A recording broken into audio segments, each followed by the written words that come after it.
welcome back to the GC channel. I'm your host, Orlando Casares, the president and founder of Rich Law International. If you're new with us, welcome. This is a channel especially for you, for the GCs and for in-house legal teams, and it's powered by general counsels.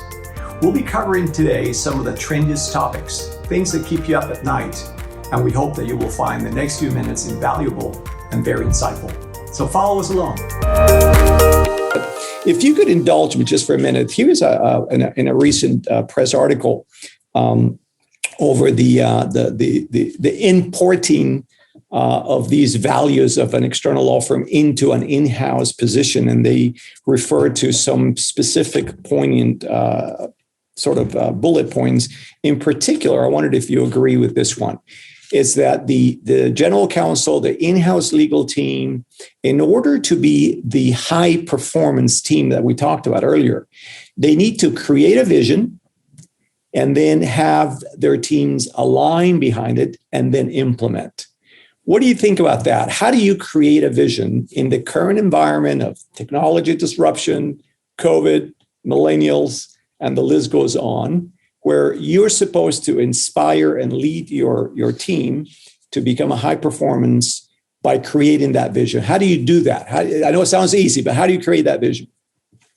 This is probably one of the hardest things I've ever done, is to create a vision for a team. But I can tell you that once you get it right, it makes everything else about your work so much better. Creating a vision, what I would say, the first thing I would say is I would look at this in the way you described it, and I would be very, very hesitant to ever have a general counsel create a vision on his or her own. I think that a general counsel is uniquely positioned to know what the vision for a department should look like in sort of a vague, blurry sense. But it's only through consultation with members of the legal team. And again, this will vary greatly, I'm sure, across industries and across teams. But the members of your team have a lot of valuable insight into where they think your legal department or legal team should go. And so I think a general counsel working with a team should be able to come up with a vision. And that vision needs to align, and this is often the challenging part, it needs to align with the values of your organization or business overall. And so if you're in an international organization or an NGO, you can't have values that run counter to the values of your organization and have a successful legal team. Because again, your work is always for the benefit of the people around you. And so you can take, and I think you can be influenced heavily by the values of your organization. You can borrow from there. When I was at Vital Strategies, we did exactly that. We saw a division within our organization that had 3 values. They called them the S values, and they were simple, speed, and scale. And they were a public health unit. Their goal was to deliver things quickly, to do it at scale, and to make it simple, to take hard public health problems and to simplify. We looked at those values and we said, you know what, as a legal department, that's what we want to do too. We want to take the hard problems about law, we want to make them simple for our clients, for the other members of our organization.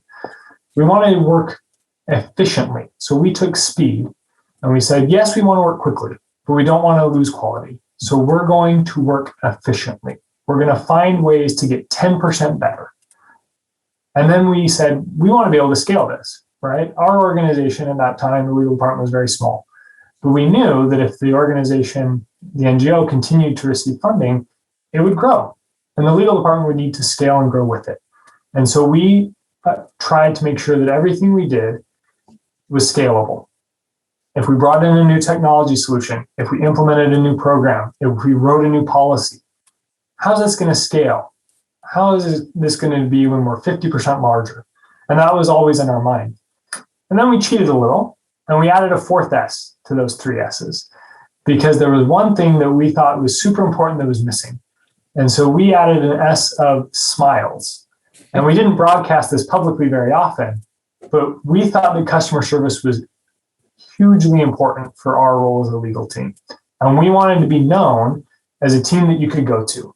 Right? The last thing I wanted to do was wake up one morning to find out that I was, we were blindsided by a compliance issue halfway across the world. And to make sure that that didn't happen, I wanted everyone to feel comfortable coming to talk to me about anything. And so we became outstanding customer service representatives. We talked to everyone, we smiled, we were friendly, we got to know everyone in the organization. We packaged that into our values, and that really helped us to have a vision of where we were going. Those values then drove the vision. And I think that, again, lots of approaches that you can take. That's one approach we took. And it was one of the hardest parts of being in a general counsel role. But once we had that, and once everyone on the team had contributed and provided input into that vision, it made the rest of our work a whole lot easier. And I think that, I think that the viewers are going to buy into this, because what you're saying, it sounds like common sense. People are going to say, well, of course, we all get that. But to carve out a vision out of nowhere as the gatekeepers of the legal department, the first thing that you said, which I thought was very true, is you can't do that alone. You need the insightful support of the legal team, but you also need management. You need the board. You need the vice president. You need everyone as a community effort, right?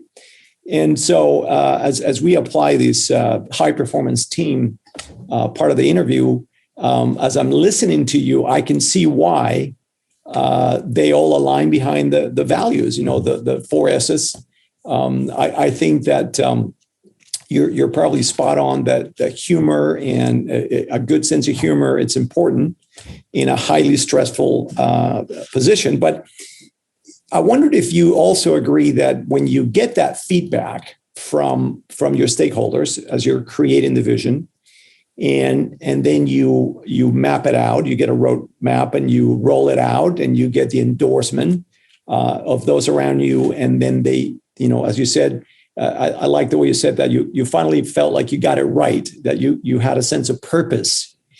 Now, for most people, they would say, and that was how that was done, and then sort of move on to the next thing. But the next point, as I was doing the research on your business model, is the one that really got to me. And that is that kind of as the next step or the final step of getting that high performance team is that you have to do it over and over.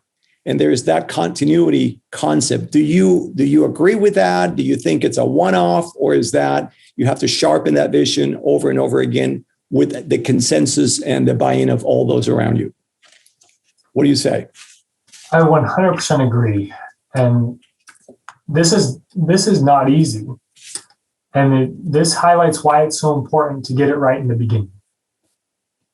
Think if you decided that you wanted to become the world's best in something, and you, for whatever reason, picked, I'm going to become the world's best runner. But in reality, you hated running. It's going to be very, very challenging for you to become the world's best runner. You get the values right. And then you make iterative progress to get to the point where you have the world's best legal department, right? You are starting with a strong base, something that everyone on your team has bought into, and something that is, you're confident that is going to serve you and your organization well. And then, of course, life happens. COVID happens. Brexit happens. A merger happens.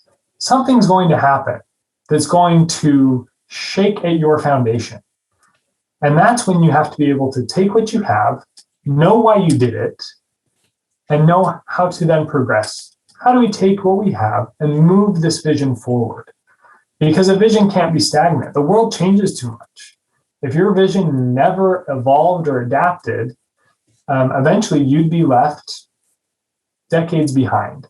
And so I think that I 100% agree with that concept. You have to be able to say, Stage one is done. And stage one is hard. But stage one is done does not imply that all is done. There will be a stage two. There will be a stage three. There will be a stage N. It will continue. And I think that with each successive stage, it may become slightly easier, or there may be some stages that are very challenging relative to others.